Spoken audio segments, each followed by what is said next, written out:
Sir ನಾಳೆ ಬೇರೆ election counting ಇದೆ ಅರ್ಥ ಆಯ್ತಾ. ಆದ್ರೆ ಪ್ರತಿಯೊಬ್ಬರಿಗೂ ಇರುವಂತ ಒಂದು ಕ್ಯೂರಿಯಾಸಿಟಿ ಏನಪ್ಪಾ ಅಂದ್ರೆ ನೆಕ್ಸ್ಟ್ ಚುನಾವಣೆ ಅಂದ್ರೆ ಈ ಬಾರಿ ಚುನಾವಣೆ ನಡೀತಲ್ಲ ಇದ್ರಲ್ಲಿ ಯಾರು ಗೆಲ್ಲಬಹುದು, ಅದೇ ಯಾವ ಪಕ್ಷ ಬರಬಹುದು, ಇದ್ರ ಬಗ್ಗೆ ಎಷ್ಟೋ ಜನಕ್ಕೆ ಒಂದು ಕ್ಯೂರಿಯಾಸಿಟಿ ಇದೆ. ಇದ್ರ ಕ್ಯೂರಿಯಾಸಿಟಿ ಇನ್ನು ನಾಳೆ ಇದೆಯಲ್ಲ ಇವತ್ತೇ ಹೆಚ್ಚಾಗಿ ತಿಳ್ಕೊಳ್ಬೇಕು ಅಂತ ಆಸಕ್ತಿ ಜನರಲ್ಲಿ ಹೆಚ್ಚಾಗಿದೆ ಅಂತಾನೆ ಹೇಳ್ಬಹುದು. ಬಟ್ ಆದ್ರೆ ಕಾಮನ್ ಆಗಿ ಹೇಳೋದಾದ್ರೆ ಎಷ್ಟೋ ಜನಕ್ಕೆ ಒಂದು ಆಲ್ರೆಡಿ ಕೆಲವೊಂದು ಸರ್ವೆಗಳು ಮಾಡಿರುವಂತ ಒಂದು ಮುಖಾಂತರ ತಿಳಿದು ಬಂದಿರೋದು ಏನಪ್ಪಾ ಅಂದ್ರೆ ಒಂದು ಸಿಕ್ಕಾಪಟ್ಟೆ ಒಂದು ಕಾಂಪಿಟೇಷನ್ ಸಿಕ್ಕಾಪಟ್ಟೆ ಇದೆ, ಒಂದು 40,000 ಲೀಡ್ 50,000 ಲೀಡ್ ಅಲ್ಲಿ ಇದೆ ಅಂತ ತಿಳಿಸ್ಕೊಡ್ತಾ ಇದಾರೆ.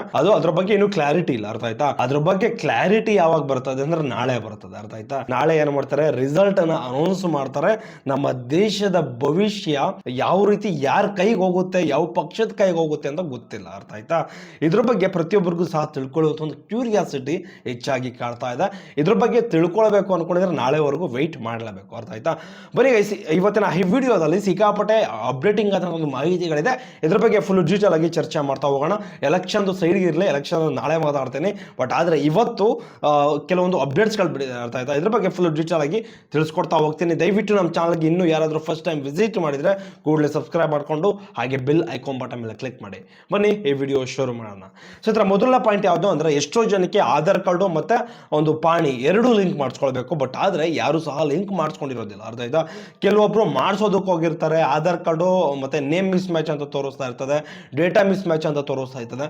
ಬಟ್ ಆದ್ರೆ ಇದಕ್ಕೆಲ್ಲ ಏನು ರೀಸನ್ ಇರಬಹುದು, ಇದು ಯಾವ ರೀತಿ ತಿದ್ದುಪಡಿ ಮಾಡಿಸ್ಕೊಳ್ಳೋದು, ಅದೇ ರೀತಿ ಏನು ಮಾಡಿಸ್ಕೊಂಡ್ರೆ ಇದು ಲಿಂಕ್ ಆಗುತ್ತೆ, ಇಲ್ಲಾಂದ್ರೆ ಪೆಂಡಿಂಗ್ ಎಲ್ಲ ಇರುತ್ತೆ. ಈ ಮೈನ್ ತುಂಬಾ ಇಂಪಾರ್ಟೆಂಟ್ ಏನು ಗೊತ್ತಾ, ನೀವು ಪಾಣಿ ಆಧಾರ್ ಕಾರ್ಡ್ ಏನಾದ್ರು ಲಿಂಕ್ ಮಾಡಿಸಿಲ್ಲ ಅಂದ್ರೆ ಪ್ರಾಬ್ಲಮ್ ಏನಾಗುತ್ತೆ ಗೊತ್ತಾ, PM ಕಿಸಾನ್ ಹಣ 2,000 ರೂಪಾಯಿ ಏನು ಬರ್ತಿದ್ಯೋ ಅದು ಸ್ಟಾಪ್ ಮಾಡುವಂಥ ಚಾನ್ಸಸ್ ತುಂಬಾನೇ ಇರ್ತದೆ. ಅದರಲ್ಲಿ ಇನ್ನೊಂದು ತುಂಬಾ ಇಂಪಾರ್ಟೆಂಟ್ ಆಗಿರುವಂಥದ್ದು ಬರ ಪರಿಹಾರ ಯೋಜನೆ ಆಗಿರ್ಬೋದು. ಎನಿವನ್ ನಿಮ್ಮದು ಭೂಮಿಯಿಂದ ಅಂದ್ರೆ ಜಮೀನು ಏನಿದೆಯೋ ಅದರಿಂದ ಏನಾದರೂ ಸರ್ಕಾರದಿಂದ ಸೌಲಭ್ಯ ಪಡ್ಕೊಳ್ಬೇಕು ಅಂದ್ಕೊಂಡಿದ್ರೆ ಮೈನ್ ಆಗಿ ನೀವು ಮಾಡಬೇಕಾಗಿರುವಂಥ ಒಂದು ಕೆಲಸ ಏನಪ್ಪಾ ಅಂದ್ರೆ ಪಾಣಿ ಆಧಾರ್ ಕಾರ್ಡ್ ಲಿಂಕ್ ಆಗಿದೆಯಾ ಅಥವಾ ಲಿಂಕ್ ಆಗಿಲ್ವಾ, ಇದನ್ನು ದಯವಿಟ್ಟು ನೀವು ಚೆಕ್ಔಟ್ ಮಾಡಲೇಬೇಕು, ಅರ್ಥ ಆಯ್ತಾ. ಇದು ತುಂಬಾ ಇಂಪಾರ್ಟೆಂಟ್ ಆಗಿದೆ. ಇದು ನೋಟಿಸ್ ಬಂದು ಸುಮಾರು ಒಂದು 4-5 ತಿಂಗಳಿಂದನೇ ಒಂದು ನೋಟಿಸ್ ಬಂದಿದೆ, 5-6 ತಿಂಗಳಿಂದನೇ ನೋಟಿಸ್ ಬಂದಿದೆ. ಯಾರು ಸಹ ಇನ್ನೂ ತಲೆ ಕೆಡಿಸ್ಕೊಳ್ತಾ ಇಲ್ಲ. ಮೋಸ್ಟ್ಲಿ ಫೈನ್ ಹಾಕಿದ್ರೆ ಇದ್ರ ಬಗ್ಗೆ ತಲೆ ಕೆಡಿಸ್ಕೊಳ್ಬೋದು, ಅರ್ಥ ಆಯ್ತಾ. ಅದೇ ರೀತಿ ತುಂಬಾ ಇಂಪಾರ್ಟೆಂಟ್ ಆಗಿರುವಂಥದ್ದು ಆಧಾರ್ ಕಾರ್ಡು ವೆರಿಫಿಕೇಶನ್ ಮಾಡಿಸ್ಕೊಳ್ಬೇಕು, ಆಧಾರ್ ಕಾರ್ಡು ಅಡ್ರೆಸ್ ಅಪ್ಡೇಟ್ ಮಾಡಿಸ್ಕೊಳ್ಬೇಕು, ಅಂದರೆ ಅಡ್ರೆಸ್ ವೆರಿಫಿಕೇಶನ್ ಮಾಡಿಸ್ಕೊಳ್ಬೇಕು. ನೀವೇನಾದರೂ ಆಧಾರ್ ಕಾರ್ಡ್ ಮಾಡಿಸ್ಕೊಂಡು 10 ವರ್ಷದ ಮೇಲಾಗಿದ್ರೆ ಅಲ್ಲಿ ತನಕ ನೀವು CSC ಆಧಾರ್ ಸರ್ವಿಸ್ ಸೆಂಟರ್ಗಳಿಗೆ ವಿಸಿಟ್ ಮಾಡಿಲ್ಲ ಅಂದರೆ ನೀವೇನು ಮಾಡಬೇಕು, ಇಮ್ಮಿಡಿಯೇಟ್ಲಿ ಒಂದು ರೇಷನ್ ಕಾರ್ಡ್ ಆಗಿರ್ಬೋದು ಅಥವಾ ವೋಟರ್ ID ಆಗಿರ್ಬೋದು, ಪಾನ್ ಕಾರ್ಡ್ ಆಗಿರ್ಬೋದು, ಎನಿವನ್ ಯಾವುದಾದ್ರೂ ಡಾಕ್ಯುಮೆಂಟ್ಸ್ಗಳು ತೊಗೊಂಡೋಗಿ ನೀವು ಅಡ್ರೆಸ್ ಮತ್ತು ಐಡೆಂಟಿ ವೆರಿಫಿಕೇಶನ್ ನೀವು ಮಾಡಿಸ್ಕೊಳ್ಳೇಬೇಕು. ಯಾರು ಮಾಡಿಸ್ಕೊಳ್ಳೋದಿಲ್ವೋ ಅಂಥವ್ರಿಗೂ ಸಹ ಈ ತಿಂಗಳು 31 ಲಾಸ್ಟ್ ಡೇಟ್, ಅರ್ಥ ಆಯ್ತಾ. ನಿಮಗೂ ಸಹ ಫೈನ್ ಹಾಕುವಂತ ಒಂದು ಚಾನ್ಸಸ್ ತುಂಬಾನೇ ಇರ್ತದೆ, ದಯವಿಟ್ಟು ಮೈಂಡ್ ಅಲ್ಲಿ ಇಟ್ಕೊಳ್ಳಿ, ಅರ್ಥ ಆಯ್ತಾ. ಯಾರು ಸಹ ಬೇಕಾಬಿಟ್ಟಿಯಾಗಿ ವರ್ತನೆ ಮಾಡಬೇಡಿ. ಈಗ ಆಧಾರ್ ಕಾರ್ಡು ಪಾನ್ ಕಾರ್ಡ್ಗೆ ಯಾವ ರೀತಿ 1,100,000 ರೂಪಾಯಿನ ನಿಮಗೆ ಫೈನ್ ಆಗ್ತಾ ಇದ್ದಾರೋ ಅದೇ ರೀತಿ ಇವೆರಡಕ್ಕೂ ಸಹ ಫೈನ್ ಹಾಕುವಂತ ಒಂದು ಚಾನ್ಸಸ್ ತುಂಬಾ ಇರ್ತದೆ. ಬಟ್ ಆದ್ರೆ 1,000 ರೂಪಾಯಿ ಆಗ್ತಾ ಇರ್ಬೋದು, ಬಟ್ ಆದ್ರೆ ಫೈನ್ ಅಂತೂ ಆಯ್ಕೆ ಆಗ್ತಾರೆ. ಇದನ್ನು ದಯವಿಟ್ಟು ಮೈಂಡ್ ಅಲ್ಲಿ ಇಟ್ಕೊಳ್ಳಿ. ಆಧಾರ್ ಕಾರ್ಡು ಮತ್ತೆ ಐಡೆಂಟಿಫೈ ವೆರಿಫಿಕೇಶನ್ ಆಗಿರ್ಬೋದು ಅಥವಾ ಅಡ್ರೆಸ್ ವೆರಿಫಿಕೇಶನ್ ಆಗಿರ್ಬೋದು, ನೀವು ಇನ್ನೂ ಕೂಡಲೇ ಮಾಡಿಸಿಲ್ಲ ಅಂದ್ರೆ ಕೂಡಲೇ ಐಡೆಂಟಿ ವೆರಿಫಿಕೇಶನ್ ಅಥವಾ ಅಡ್ರೆಸ್ ವೆರಿಫಿಕೇಶನ್ ಎರಡೂ ಸಹ ಮಾಡಿಸ್ಕೊಳ್ಳಿ.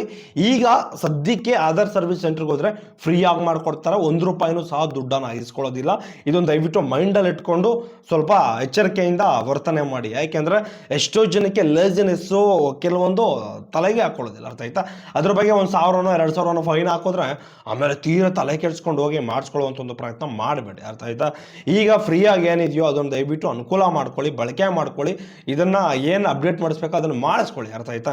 ಯಾರು ಸಹ ಈ ತರ ಲೇಜಿನೆಸ್ ಮಾಡಿಬಿಡಿ, ಅರ್ಥ ಆಯ್ತಾ. ಅದೇ ರೀತಿ ತುಂಬಾ ಇಂಪಾರ್ಟೆಂಟ್ ಆಗಿರುವಂಥದ್ದು ಲೇಬರ್ ಡಿಪಾರ್ಟ್ಮೆಂಟ್ ಇಂದ ಒಂದು ಅಪ್ಡೇಟ್ ಬಂದಿದೆ. ಲೇಬರ್ ಕಾರ್ಡ್ ಯಾರ ಹತ್ರ ಎಲ್ಲ ಇದೆಯೋ ಅವರೆಲ್ಲ ಈ ಲೇಬರ್ ಕಾರ್ಡ್ ಅಂದ್ರೆ ಒಂದು KYC ಮಾಡಿಸ್ಕೊಳ್ಬೇಕಾಗುತ್ತೆ. ಅಂದ್ರೆ KYC ಅಂದ್ರೆ ಒಂದು ಕಾಪಿ ಬರ್ತದೆ, ಅರ್ಥ ಆಯ್ತಾ. ನೀವೇನಾದ್ರೂ ಲೇಬರ್ ಕಾರ್ಡ್ ನಿಮ್ಮ ಹತ್ರ ಇದ್ರೆ ಅದರ ನಿಂಗಲ್ಲಿದ್ರೆ ನೀವೇನು ಮಾಡಬೇಕು ಅಂದ್ರೆ ಇಮಿಡಿಯೇಟ್ಲಿ ನಿಮ್ಮ ಹತ್ರದಲ್ಲಿರುವಂಥ ಒಂದು CSC ಸರ್ವಿಸ್ ಸೆಂಟರ್ ಆಗಿರ್ಬೋದು, ನಿಮ್ಮ ಹತ್ರದಲ್ಲಿರುವಂಥ ಒಂದು ಲೇಬರ್ ಡಿಪಾರ್ಟ್ಮೆಂಟ್ ಆಗಿರ್ಬೋದು, ಎಲ್ಲಿಗಾದ್ರೂ ವಿಸಿಟ್ ಮಾಡಿ ಇಮಿಡಿಯೇಟ್ಲಿ KYC ಮಾಡಿಸ್ಕೊಳ್ಳಿ. ಅದೇ ರೀತಿ ನೀವು ಆ ಥರ ಮಾಡಿಸ್ಕೊಳ್ಳೋದ್ರಿಂದ ಏನಾಗುತ್ತೆ ಅಂದರೆ ನೀವು ಅದಕ್ಕೆ ಬೇಕಾಗಿರುವಂಥ ದಾಖಲಾತಿಗಳು, Aadhaar card, ration card, bank passbook ಇಷ್ಟು ಕಂಪಲ್ಸರಿ ಆಗಿ ಇರಲೇಬೇಕು. ಇಷ್ಟು ಮತ್ತು ಹಳೇದು ಲೇಬರ್ ಕಾರ್ಡು ಇಷ್ಟನ್ನು ತೊಗೊಂಡು ಹೋಗಿ KYC ಮಾಡಿಸ್ಕೊಳ್ಳಿ. ಕಾಪಿ ಬರ್ತದೆ, ಅರ್ಥ ಆಯ್ತಾ? ನೀವು ಮೊಬೈಲಲ್ಲೂ ಸಹ ಅದನ್ನು ಡೌನ್ಲೋಡ್ ಮಾಡ್ಕೊಳ್ಬೋದು. ಎಲ್ಲಂದ್ರೆ ಎಲ್ಲಿಗೂ ಸಹ ನೀವು ಸ್ಮಾರ್ಟ್ ಕಾಪಿ ಥರ ಬರುತ್ತೆ ಅದು, ಅರ್ಥ ಆಯ್ತಾ? ನೀವು ಆಧಾರ್ ಕಾರ್ಡ್ ಯಾವ ರೀತಿ ಬರ್ತದೋ ಅದೇ ರೀತಿ ಲೇಬರ್ ಕಾರ್ಡ್ ಥರ ಅದೇ ರೀತಿ ಒಂದು ಡಿಸೈನ್ ಅನ್ನು ಮಾಡಿದ್ದಾರೆ. ತುಂಬ ಇಂಟ್ರೆಸ್ಟಿಂಗ್ ಅಂತ ಅನ್ನಿಸ್ತು ನನಗೆ, ಅರ್ಥ ಆಯ್ತಾ? ಪ್ರತಿಯೊಬ್ಬರಿಗೂ ಸಹ ಅನುಕೂಲ ಆಗುತ್ತೆ. ನೀವೇನಾದರೂ ಫಾರ್ ಎಕ್ಸಾಂಪಲ್ ಹೇಳೋದಾದ್ರೆ ಲೇಬರ್ ಕಾರ್ಡ್ನ ಎಲ್ಲಾದರೂ ಕಳೆದಾಕೊಂಡಿದ್ರೆ ಈಸಿಯಾಗಿ ಹುಡುಕ್ಬೋದು ಈ ಲೇಬರ್ ಕಾರ್ಡಿಂದ, ಅರ್ಥ ಆಯ್ತಾ? ಈ ಒಂದು ವೆಬ್ಸೈಟು ಹೊಸದಾಗಿ ವೆಬ್ಸೈಟನ್ನು ಲಾಂಚ್ ಮಾಡಿದ್ದಾರೆ. ಅದರಿಂದ ನೀವು ಈಸಿಯಾಗಿ ಹುಡುಕ್ಬೋದು. ಫೋನ್ ನಂಬರ್ ಹಾಕಿದ್ರೇ ಲೇಬರ್ ಕಾರ್ಡ್ ಡೀಟೇಲ್ಸ್ ಎಲ್ಲ ತೋರಿಸುವಂಥ ಚಾನ್ಸಸ್ ತುಂಬಾ ಇರ್ತದೆ. ಅದಕ್ಕೆ ಅದರಲ್ಲಿ ಹೋಗಿ ರಿಜಿಸ್ಟ್ರೇಷನ್ ಮಾಡಿಸ್ಕೊಂಡು KYC ಮಾಡಿಸ್ಕೊಳ್ಳಿ. ಯಾರೂ ಸಹ ಮಿಸ್ ಮಾಡ್ಕೊಳ್ಬೇಡಿ, ಅರ್ಥ ಆಯ್ತಾ? ಇದನ್ನು ಮಾಡಿಸ್ಕೊಳ್ಳಿಲ್ಲ ಅಂದರೆ ಲೇಬರ್ ಕಾರ್ಡ್ ಕ್ಯಾನ್ಸಲ್ ಆಗುತ್ತೆ, ಸ್ಕಾಲರ್ಶಿಪ್ ಏನು ಸಹ ಬರೋದಿಲ್ಲ. ಅದೇ ರೀತಿ ತುಂಬ ಇಂಪಾರ್ಟೆಂಟ್ ಆಗಿರುವಂಥದ್ದು, ಏನೇ ಒಂದು ಲೇಬರ್ ಡಿಪಾರ್ಟ್ಮೆಂಟಿಂದ ಏನೇ ಒಂದು ಹಣ ಬರೋದಾಗಿರಲಿ ಅಥವಾ ಏನೇ ಒಂದು ಸೌಲಭ್ಯಗಳಾಗಿರಲಿ, ಕಿಟ್ಗಳಾಗಿರಲಿ, ಏನೇ ಒಂದು ಬಂದರೂ ಸಹ ನಿಮಗೆ ಕೊಡುವುದಿಲ್ಲ. ಇದನ್ನು ದಯವಿಟ್ಟು ಮೈಂಡಲ್ಲಿ ಇಟ್ಕೊಂಡು ನೀವೇನು ಮಾಡ್ತೀರಾ ಅಂದರೆ ಲೇಬರ್ ಕಾರ್ಡ್ಗೆ ಸಂಬಂಧಪಟ್ಟಿರೋ ಹಾಗೆ ಒಂದು ಲೇಬರ್ ಕಾರ್ಡ್ ಏನಿದೆ ಒಂದು KYC ಈಸನ್ನು ಮಾಡಿಸ್ಕೊಳ್ಳಿ. ತುಂಬ ಇಂಪಾರ್ಟೆಂಟ್ ಆಗಿರುವಂಥ ಒಂದು ಅಪ್ಡೇಟ್ ಅಂತಲೇ ಹೇಳ್ಬೋದು. ಪ್ರತಿಯೊಬ್ಬರಿಗೂ ಸಹ ಅನುಕೂಲ ಆಗುತ್ತೆ, ಅರ್ಥ ಆಯ್ತಾ? ಇದನ್ನು ದಯವಿಟ್ಟು ಮೈಂಡಲ್ಲಿ ಇಟ್ಕೊಂಡು ಹೋಗಿ ಇಮಿಡಿಯೇಟ್ಲಿ ಮಾಡಿಸ್ಕೊಳ್ಳಿ, ಅರ್ಥ ಆಯ್ತಾ? ಸೊ ಅದೇ ರೀತಿ ತುಂಬ ಇಂಪಾರ್ಟೆಂಟ್ ಆಗಿರುವಂಥದ್ದು ರೇಷನ್ ಕಾರ್ಡ್ ಯಾವಾಗ ಬಿಡ್ತಾರೆ, ಅದೇ ರೀತಿ ಯಾವ ಟೈಮ್ನಲ್ಲಿ ಬಿಡ್ಬೋದು. ಸಿಕ್ಕಾಪಟ್ಟೆ ಜನ ಕೇಳ್ತಿರೋದೇನಪ್ಪ ಅಂದರೆ ಅಪ್ರೂವಲ್ ಯಾವಾಗ ಬಿಡ್ತಾರೆ ಅಂತ ಕೇಳ್ತಾ ಇದ್ದಾರೆ. ಸೊ ಮೇಯ್ನಾಗಿ ತುಂಬ ಇಂಪಾರ್ಟೆಂಟ್ ಆಗಿರುವಂಥದ್ದು ಅಪ್ರೂವಲ್ ಯಾವಾಗ ಬಿಡ್ತಾರೆ ಅಂತ ಹೇಳೋದಕ್ಕೆ ಸಾಧ್ಯ ಇಲ್ಲ. ಅಪ್ರೂವಲ್ ನೀವೇನಾದರೂ ರೇಷನ್ ಕಾರ್ಡ್ ಈಗ ರೀಸೆಂಟಾಗಿ ಮಾಡಿಸ್ಕೊಂಡಿದ್ರೆ 1 ವರ್ಷನೂ ಆಗ್ಬೋದು, 2 ವರ್ಷನೂ ಆಗ್ಬೋದು, 3 ವರ್ಷನೂ ಆಗ್ಬೋದು. ಯಾರು ಕಂಡಿರೋರು ಯಾರು, ಅರ್ಥ ಆಯ್ತಾ? ಇದೊಂದು ದಯವಿಟ್ಟು ಮೈಂಡಲ್ಲಿ ಇಟ್ಕೊಳ್ಳಿ. ನೀವೇನಾದರೂ ರೇಷನ್ ಕಾರ್ಡ್ ಮಾಡಿಸ್ಕೊಳ್ಬೇಕು ಅಂದ್ಕೊಂಡಿದ್ರೆ ಯಾವಾಗ ಬೇಕಾದರೂ ಮಾಡಿಸ್ಕೊಳ್ಬೋದು. ಆದರೆ ಅಪ್ರೂವಲ್ ಯಾವ ಟೈಮ್ನಲ್ಲಿ ಆಗಬೇಕು ಅದೇ ಟೈಮ್ನಲ್ಲಿ ಆಗುವಂಥದ್ದು. ಇದೊಂದು ದಯವಿಟ್ಟು ಮೈಂಡಲ್ಲಿ ಇಟ್ಕೊಳ್ಳಿ, ಅರ್ಥ ಆಯ್ತಾ? ಮೆಡಿಕಲ್ ಪರ್ಪಸ್ಗೋಸ್ಕರ ಬಿಟ್ಟಿರುವಂಥ ಒಂದು ರೇಷನ್ ಕಾರ್ಡ್ಗಳನ್ನ ನಾರ್ಮಲ್ ಜನರು ಸುಮಾರು ಜನ ಹಾಕಿಸ್ಕೊಂಡಿದ್ದಾರೆ. ಅಂಥವ್ರದ್ದು ನಾರ್ಮಲಾಗಿ ಅಪ್ರೂವಲ್ ಯಾವಾಗ ಆಗುತ್ತೋ ಅದೇ ಟೈಮಿಂಗ್ಸ್ನಲ್ಲಿ ಆಗುವಂಥದ್ದು. ಇದನ್ನು ದಯವಿಟ್ಟು ಮೈಂಡಲ್ಲಿ ಇಟ್ಕೊಳ್ಳಿ. ಯಾರೂ ಸಹ ಆ ಥರ ಪಟ್ಟು ಒಂದು ಆಫೀಸರ್ ಜೊತೆ ಜಗಳ ಮಾಡೋದಕ್ಕೆ ಹೋಗಬೇಡಿ, ಅರ್ಥ ಆಯ್ತಾ? ಅವ್ರಿಗೆ ಅನೌನ್ಸ್ ಬಂದರೆ ಅಪ್ರೂವಲ್ ಮಾಡೋದಕ್ಕೆ ಅನೌನ್ಸ್ ಮಾಡಿಕೊಡ್ತಾರೆ. ಈಗಂತೂ ರೇಷನ್ ಕಾರ್ಡ್ದು ಫುಲ್ ಸ್ಟ್ರಿಕ್ಟ್ ಮಾಡಿದ್ದಾರೆ. ಬಟ್ ವಿಲೇಮರಿ ಅಂದರೆ ವೆರಿಫಿಕೇಷನ್ ಏನು ಮಾಡ್ತಾರೋ ರೇಷನ್ ಕಾರ್ಡ್ ಅದನ್ನು ಒಂದು ಲಿಮಿಟೇಷನ್ ಮಾಡಿಬಿಟ್ಟಿದ್ದಾರೆ, ಅರ್ಥ ಆಯ್ತಾ? ಇಷ್ಟೇ ಮಾಡಬೇಕು, ಈ ಡೇಟಿಂದ ಈ ಡೇಟ್ ತನಕ ಮಾತ್ರ ಅಪ್ರೂವಲ್ ಮಾಡಬೇಕು. ಈ ಥರ ಒಂದು ಸಿಕ್ಕಾಪಟ್ಟೆ ಒಂದು ಕಂಡೀಷನ್ಸ್ಗಳನ್ನ ಕೊಟ್ಟಿದ್ದಾರೆ. ಇದ್ರ ಬಗ್ಗೆ ನಾನು ನಿಮಗೆ ನೆಕ್ಸ್ಟ್ ವಿಡಿಯೋದಲ್ಲಿ ತಿಳಿಸ್ಕೊಡೋಂಥ ಒಂದು ಪ್ರಯತ್ನ ಮಾಡ್ತೀನಿ. ಅದಕ್ಕಿಂತ ಮುಂಚೆ ನಮ್ಮ ಚಾನಲ್ಗೆ ಯಾರಾದರೂ ಇನ್ನೂ ಫಸ್ಟ್ ಟೈಮ್ ವಿಸಿಟ್ ಮಾಡಿದ್ರೆ ಕೂಡಲೇ ಸಬ್ಸ್ಕ್ರೈಬ್ ಮಾಡಿಕೊಂಡು ಹಾಗೆ ಬೆಲ್ ಐಕಾನ್ ಬಟನ್ ಮೇಲೆ ಕ್ಲಿಕ್ ಮಾಡಿ. ಇದೇ ತರ ಯಾವುದಾದ್ರೂ ಅಪ್ಡೇಟಿಂಗ್ ಆದ ವಿಚಾರಗಳಿದ್ರೆ ಖಂಡಿತ ತಿಳಿಸ್ಕೊಡೋಂಥ ಒಂದು ಪ್ರಯತ್ನ ಮಾಡ್ತೀನಿ. ನಮ್ಮ ವಿಡಿಯೋ ನಿಮ್ಗೆ ಇಷ್ಟ ಆಗಿದ್ರೆ ಕೂಡಲೇ ಲೈಕ್ ಮಾಡಿ, ಏನಾದರೂ ಡೌಟ್ಸ್ಗಳಿದ್ರೆ ಕೂಡಲೇ ಕಮೆಂಟ್ ಮಾಡಿದ್ರೆ ಅದಕ್ಕೆ ನಾನು ರಿಪ್ಲೈ ಕೊಡುವಂಥ ಒಂದು ಪ್ರಯತ್ನ ಮಾಡ್ತೀನಿ. ಬಾಯ್, ನೆಕ್ಸ್ಟ್ ವಿಡಿಯೋದಲ್ಲಿ ಸಿಗೋಣ.